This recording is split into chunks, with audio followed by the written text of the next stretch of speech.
Most people think that boundaries, when we talk about boundaries, especially external boundaries, they think that we're blocking love or pushing love away. But actually, really strong, healthy boundaries make deeper love possible. And it's the foundation for a healthy, deeply connected relationship. It feels a little bit paradoxical that the stronger your boundaries, the closer your connection.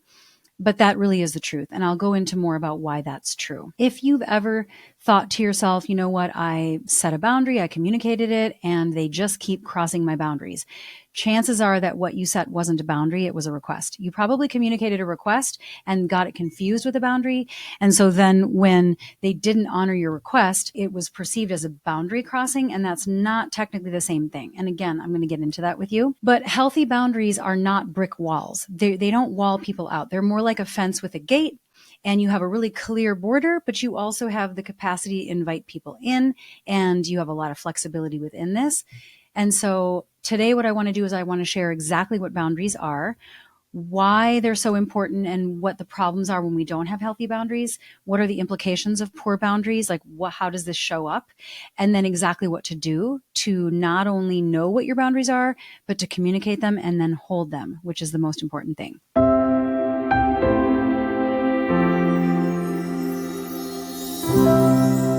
So boundaries are essentially, it's really where you end and where another person begins. It's a border between the self and other. It's a very profound distinction, because if we don't know where we end and where another person begins, things get messy, things get confusing, and you spend a lot of time fighting because you don't know actually whose side it's on. Like, whose is this, right? Sometimes we can't tell what the location of the issue is or what the actual problem is if we have confused boundaries. So with healthy boundaries, you have healthy limits that keep you operating in a high vibration, healthy, happy, peaceful. You can come close without dissolving you don't get engulfed. Because it's strong, it's also flexible, and you get to move, and you can be really close together in all your movements. If you imagine like two cells, working together in your body, if the boundary is really weak, then the cells like dissolve into each other. And if it's too rigid, then there's no flexibility and nothing can get through, right? And so then you're not even able to have the level of symbiosis, because cells need to communicate with each other and you have to get messages across the cell membrane. But when the wall is so strong, or when the boundaries are so impermeable, then you're not going to be able to take data or information from other people and accommodate. You can't be relational, is what I'm saying, with weak boundaries. And then if you have no boundaries, some people are really boundaryless. And this is where, you get engulfed, or you don't really know, you lose yourself in relationships with other people. That's when, life just becomes this thing that's happening to you. You feel like you don't have any personal agency from the inside out. You're kind of just beholden to what's going on outside of you. It's a very low vibration to live in, and it causes a lot of issues in relationships. So not only resentment, but fear and confusion. And I think that's why boundaries are so important. Like, if you can have a healthy understanding of boundaries and you can communicate them, know them, and then you can actually implement and hold them, that is like one of the building blocks of a healthy relationship. So if you have struggled with this is the place to start first. Now, I'm going to go through some common problems or misunderstandings that we often find ourselves falling prey to. These are like, you could call them myths or problematic or misunderstandings about boundaries. The first thing is that we do confuse boundaries with requests, like I mentioned earlier. You think that asking for something and saying to somebody, you know what, you can't do X, Y, and Z. That's not allowed. You can't say that to me. So the boundary is that you won't engage in a conversation with somebody that's talking to you in a certain way, but you're requesting that they not speak to you in a certain way, and you can't control that, right? So that's a request. You're hoping that they will keep that in mind and honor that request. But if you feel mad because they haven't really respected your boundary, they're not doing what you've asked, that's okay. Like, you can be frustrated. It's valid to feel like, well, I really hoped that they would listen to me and honor the request that I'm making. But just because they didn't do what you wanted them to do doesn't mean they crossed your boundary. And that's an important distinction, because if you feel that your request is a boundary, you're going to feel victimized. You're going to feel violated, when really somebody just chose not to meet you in a relational way.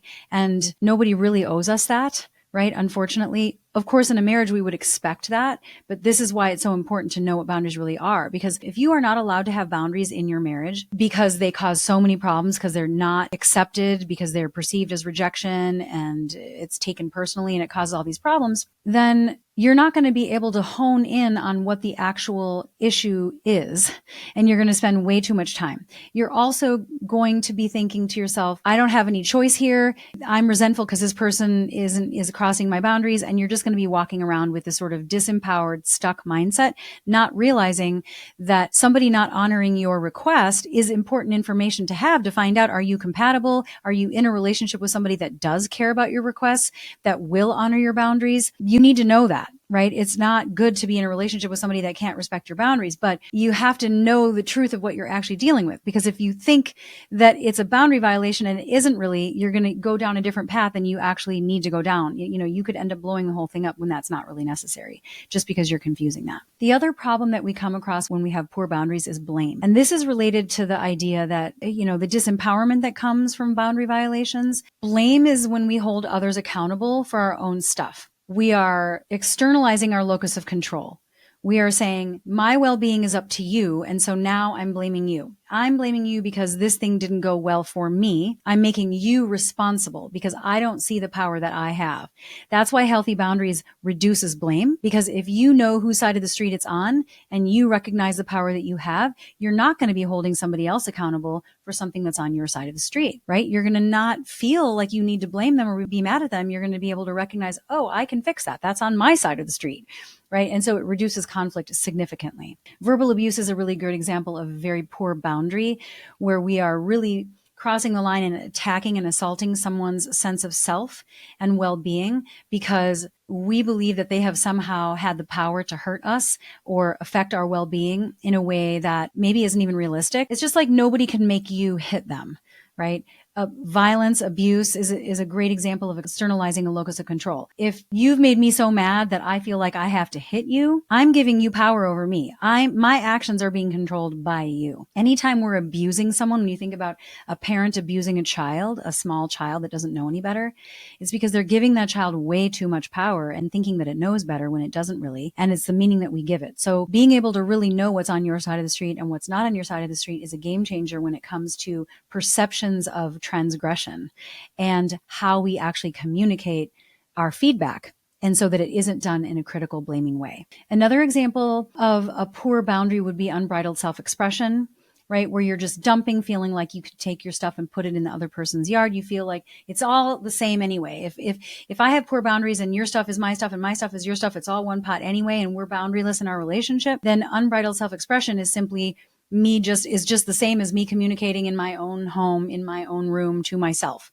And we don't realize that we're actually dumping on the other person, burdening them and weighing them down in a way that is unfair.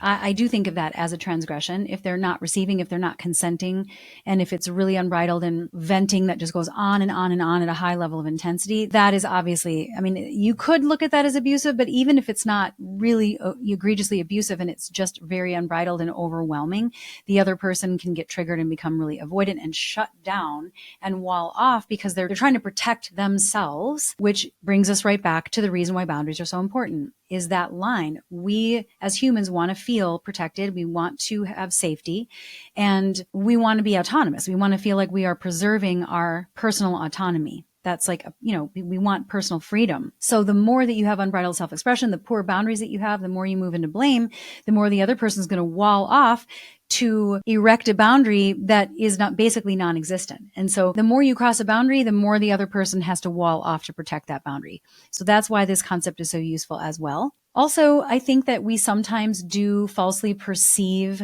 blame when it's not there. We get really defensive. And we think that, so here's an example of how a boundary gets confused. If my partner tells me that something that I did had meaning for him, right? If he says, when you said this thing, it made me think you don't care. He's sharing about himself. He's sharing his meaning making. He's sharing his feelings, and he's sharing what it is that he would need for me to feel better. But I hear that as he's talking about me and he's criticizing me and I'm the reason for his unhappiness. And I project all my own stuff onto that feedback. That is me confusing a share. Like, I'm on this side of the curtain, I'm pulling the curtain back, I'm sharing what's going on for me, but now you're making it about you. So that is also a boundary failure. And the false perception of blame is super common, where we're stuck in these patterns where we're fighting all the time because one of you is trying to bring something up to discuss, some kind of feedback, something that is hurting you or bothering you that you want to, get some repair around or make improvements or problem solve. And it's perceived as a personal attack because there's not a clear understanding of personal internal boundaries. We're making something outside of us about something inside of us. Another way that this shows up is if you always need to be right and you have to convince your partner of your point of view or your position. And the reason why this is a boundary issue is because it's not accepting their feelings or position. You're not accepting it because it's their own. It's separate from yours. There has to be a recognition of otherness. In an argument, we have to recognize that they have opinions that might be different from mine, and they're just as valid, even though they're not my own and it's not what I would choose. When we're not in acceptance of that, we will try to convince because we falsely believe that we have to be on the same side. We have to see it the same way in order to have harmony, in order to know that we're safely connected, in order to know that we can even move forward and problem solve. And so what I think that poor boundaries does is it doesn't allow us to get on the same side of the table as an us, because you can't be an us and problem solve and negotiate differences like you think X, I think Y, but together we're going to find a solution that works for both of us. Z, right? We're embracing our differences and collaborating. We don't have to negate each other's differences. We don't have to dissolve the differences. We can hold those differences in the container of us, which you cannot do. That's healthy and it's mature. And you can only do it if you have a separate sense of me and you are other, and I don't need us to be the same. It's the expectation of sameness. It dishonors what healthy boundaries really are. And so then you spend all this time, if you're operating from that assumption, how much time are you going to spend convincing somebody of your point of view because you just falsely believe that that's the only way that you can join. But really then you're just trying to become one as opposed to two separate people who are working together, creating something and co-creating something that is greater than the sum of its parts. So that's why it's so foundational and so profound. When you really internalize these differences between you and your partner, and you have respect for that and you embrace the otherness, then you can accept boundaries not as a rejection or as a threat in any way. You can see it as a value add. They have something to bring to the equation, and so do I. Also, another way that poor boundary shows up is enmeshing, like bringing children into our adult problems, bringing them into the argument. This is sort of a parenting thing, and we're not going to spend a lot of time on that.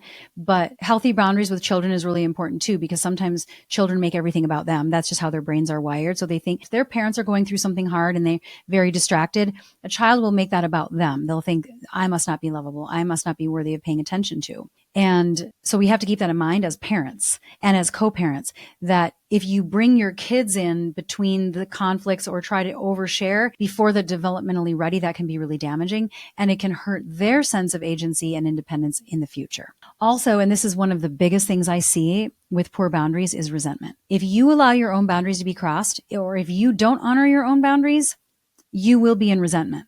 I mean, and you might think that you can get over it. And you might think that it won't cause problems down the line. But if you do this, even in small ways over time, that resentment will either erect a wall between the two of you, or it will make you want to leave the relationship entirely, or your spouse. So resentment is again, disempowerment. It's the feeling like you don't like something about your life because of your relationship or your partner. So let's say you don't go out with your friends because your husband doesn't like it.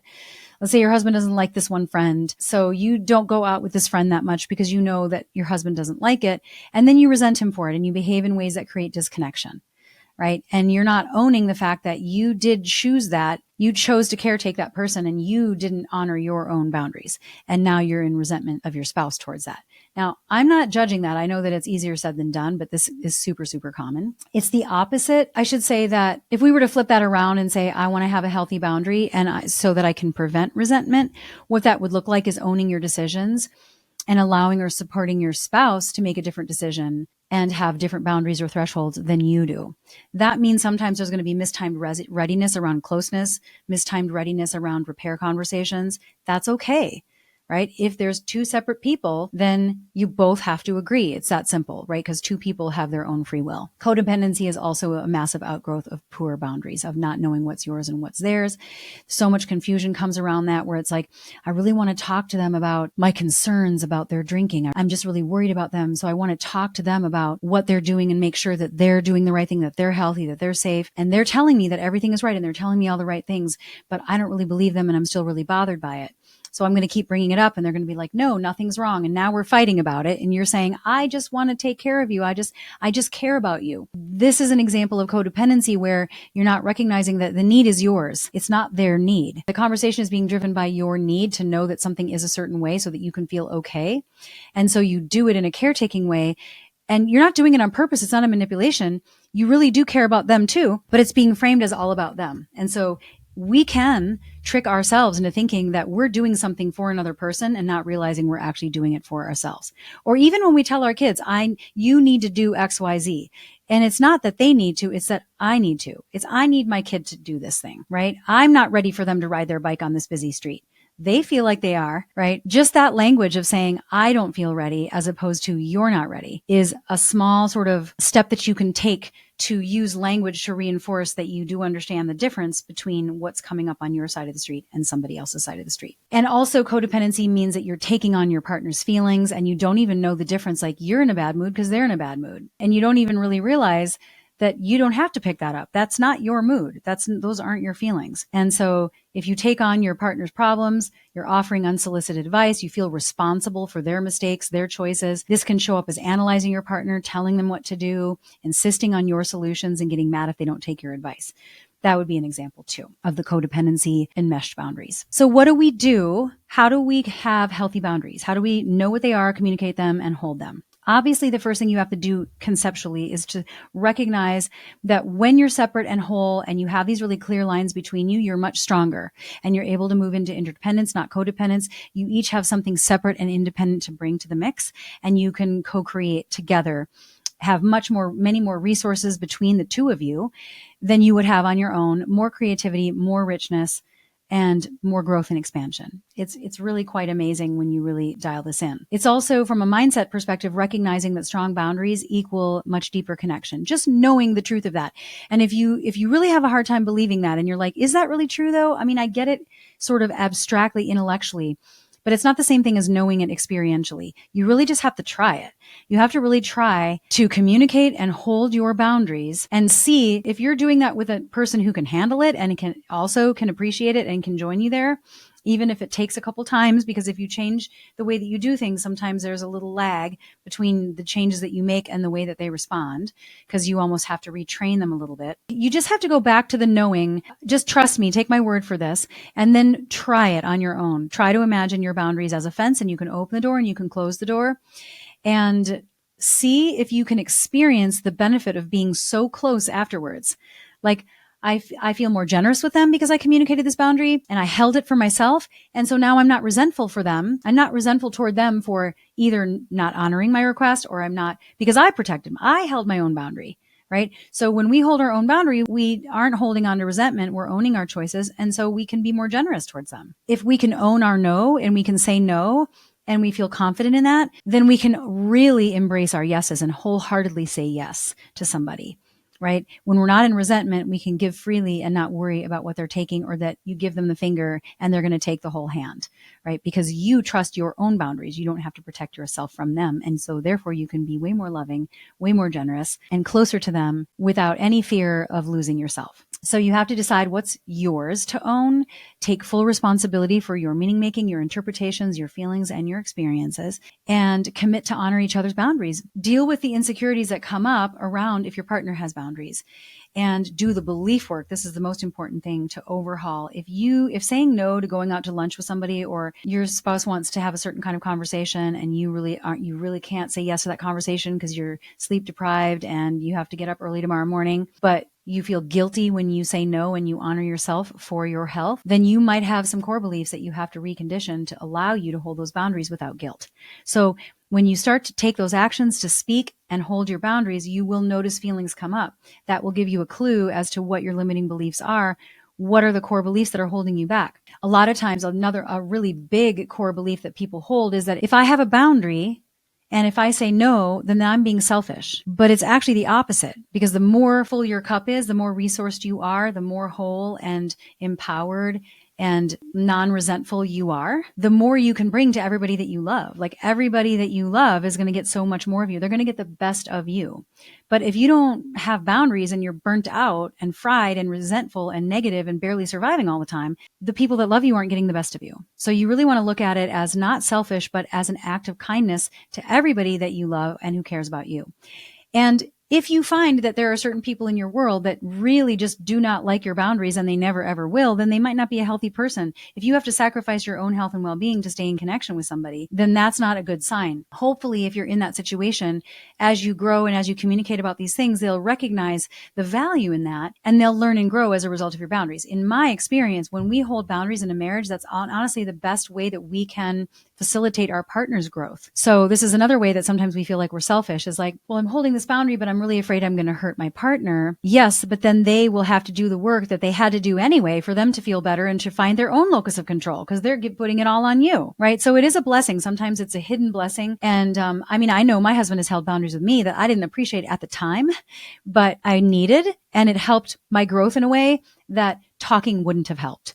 Really, only the boundary that he held helped me grow. This is especially important if you're the person in the relationship that does more of the work, you read more of the books, you watch the podcasts, you want to talk about relationship stuff, and they're not really doing the work. And you're kind of thinking they could be functioning at a higher level, they could be doing more work, they could be doing more personal growth, and you're trying to facilitate that because the way they're showing up isn't really working for you. Instead of convincing them, lecturing, teaching them, sending them all the links to the things that you think that they could grow from, you just start to hold boundaries. In other words, here's an example of a good boundary. Here's what I will participate in. Here's what I will not participate in. I will participate in conversations that are respectful and constructive. When it becomes disrespectful and not constructive, I will no longer respond. I can't control what you then say to me. You can continue to say disrespectful things, but I will leave the room, or I'll leave the conversation, or I'll leave the house, or whatever you need to do to hold your own boundary. That's really important too, because I wanted to give that example earlier. The request is, please don't speak to me disrespectfully. The boundary is, if you speak to me disrespectfully, here's what I will do. I'm here for these, I'm here under these conditions, and I'm not here under these conditions. When you do that work on your side of the street and you won't participate in certain conversations with your partner because they haven't done the work and that's why they're showing up the way they're showing up, holding the boundary is the fastest way that will catalyze their growth. Because if they do want to connect with you, if they eventually do want to come back into closeness with you, they realize they're not going to get anywhere in the way that they were trying to do before, right? It's like they're trying to get a need met that they used to get met in a way that no longer works for you. You have to show them through what you do and allow and what you don't do or allow, what is going to allow them to move the needle, right? It's not like it's your job to condition them behaviorally, right? But it is the way that you protect yourself so that you can feel strong, so that you don't lose your sense of self, and so that you can catalyze the growth of the relationship. So that's the difference between a request and a boundary. And there's a video on YouTube where you can search this, where I talk about the difference between an ultimatum and a boundary. Because a lot of times when we hold a boundary, it's perceived as an ultimatum, or it's perceived as an ultimatum, like control. Right? Like, it has to be your way. It always just has to be your way or the highway because you're holding this boundary. Nope, don't get it twisted. I'm a grown up and I can choose what I participate in or not. I get to choose the conversations I participate in or not. Just like you get to choose whether you honor my requests or not. Every grown person gets to make that choice for themselves. So if somebody's accusing you of trying to always control everything just by having boundaries, then this is somebody that doesn't really want you to be an autonomous adult. You know what I mean? Like, so really look at who you're with. If you find that the healthier you get, the worse the relationship gets, you might have some really hard boundaries to hold, and you might outgrow the relationship and realize, no, I would have to sacrifice my health and well-being in order to stay with this person. So in order to hold a good boundary, the first thing you have to know is, like, what is it that I'm noticing in my body that tells me that my boundary's been crossed? Sometimes we'll just notice something physiologically, like maybe our chest gets tight, or our heart starts racing, or we start feeling really tense and we stop breathing, right? Look for physical cues that will tell you what's going on for you, where you know where your lines are. Sometimes when we get triggered or angry, it's because of, maladaptive patterns and triggers, right? But sometimes we get angry because that's the part of us that's angry is the part that loves us, the part of us that is protecting us, the part of us is saying, this is wrong. I don't want this to be happening to you, right? So if it's a sign and it's something we have to tune into what your body and your mind are telling you about what feels safe to you or not. And use that as information to decide where your lines are, because your lines don't have to be somebody else's line. I remember I had this expectation of myself when my kids were small because I was comparing myself to other moms of like what the birthday party should look like. And I didn't want to admit to myself that what I thought was a great idea to do was actually beyond my capacity at that time. And I didn't want to accept that that was actually my limit. And so I extended, and it was not a good experience for me or anybody really. And so I realized I was ignoring what I knew. Well, I already knew it was past my limit and I ignored it. So looking inward and figuring out what your physiological cues are going to help you understand where your lines actually are, and owning it and embracing it. If it's too much for you, it's too much for you. If it's not okay with you, it's not okay with you. It's yours. It doesn't have to be the same as anybody else's, and nobody has to like it. So I think moving out of judgment around what it actually is, what your limit is, what your line is, honor your lines first. Then you can hold your lines. You can't hold your lines if you haven't fully owned them. If you're second guessing your own lines, you're not going to hold them. There's no way, right? So that's really important first piece.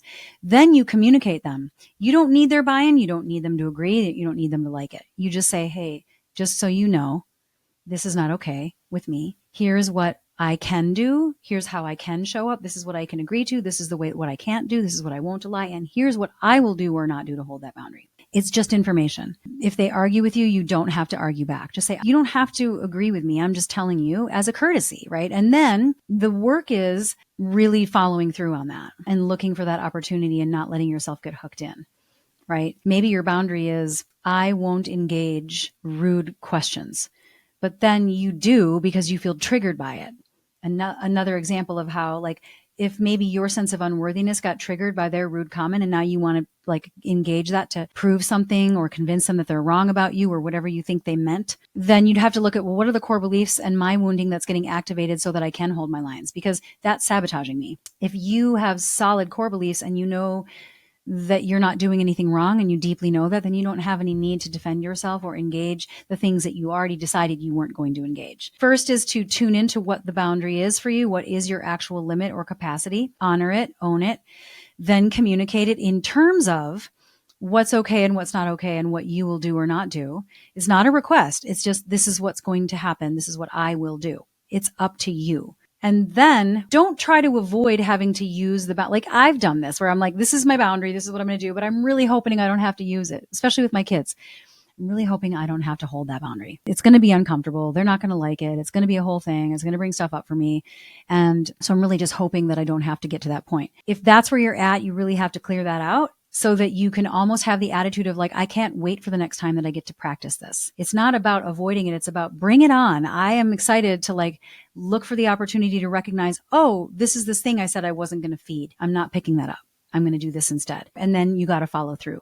That is the hardest part. That's where people get the most frustrated. The biggest pitfall for people is that last bit of follow through and recognizing that it's up to them to hold a boundary. That has a lot of implications in terms of the environment that you choose to be in, who you choose to spend your time with, where you spend your time and energy, even the communities that you're in. So if you start to do this work and you're committed to health and personal growth and your own well-being and healing, and you find that the environment that you're in, it's almost impossible to hold these boundaries structurally, situationally, or emotionally, then you'd have to really look at, how can I forge my life or carve out a path in my life and find people and communities and a sense of belonging in places where that is honored and respected, like-minded people that will really understand this stuff if your spouse or your family members just can't meet you there. That's why some adult children will go no contact with their parents, because they realize they can't have healthy boundaries, and it's so activating emotionally that the only way